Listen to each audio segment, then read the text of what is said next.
My little বুগো চ্যানেলে আপনাদের সবাইকে নমস্কার। আজ আমি দেখাবো আমি সমস্ত বাচ্চাদেরকে কি খেতে দিই।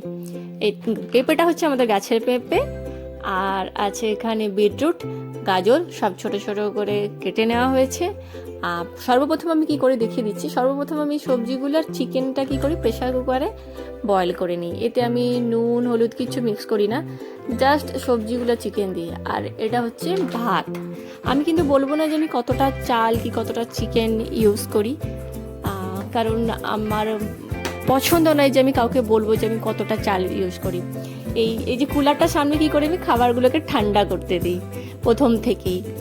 গরম থাকে তো এটা আলাদা একটা জায়গা, তাতে ঢেলে নিয়ে আমি কি করি একবারে প্রথমে করে নিই, তারপর সারাদিন আমি 3বার খেতে দিই। তা একটু একটু করে কি করি যতটা হবে ঢেলে নিই কুলারের সামনে কি করি এটাকে আমি ঠান্ডা করি। আমার প্রথম যে ফার্স্ট বাচ্চাটা ছিল স্পিচ ডগ ছিল, তা তার জন্য সর্বপ্রথম এই কুলারটাকে আমরা নিয়েছিলাম। তা যাই হোক আমি দেখাচ্ছি, এটা আমাদের গার্ডেন। এই বেড়ালগুলো এত চিৎকার করে যে বেড়ালগুলোকে আমাকে আগে খেতে দিতে হয়।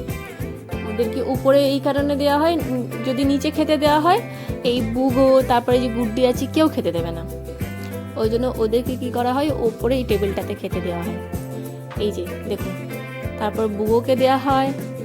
সেরকম কোনো ব্যাপার নয়, যাকে হোক আগে দিলে হবে। এটা গুড্ডি আমি বলি সেটা বাইরের কুকুর, খালি আমাদের বুগুর সঙ্গে খেলবে বলে ওকে রাখা হচ্ছে। এটা কালু, আপনারা জানেন অন্ধ, দেখতেই পায় না। আর তার কি বলবো, আর কিছু বলার নেই। এটা কিন্তু আমাদের কোনো এনজিও কোনো সংস্থা নয়, এটা আমরা এখানে রেন্টে থাকি। আর আমি যে খেতে দিই সমস্ত কিছুটা আমার পার্সোনালি। যদি ভালো লাগে তাহলে লাইক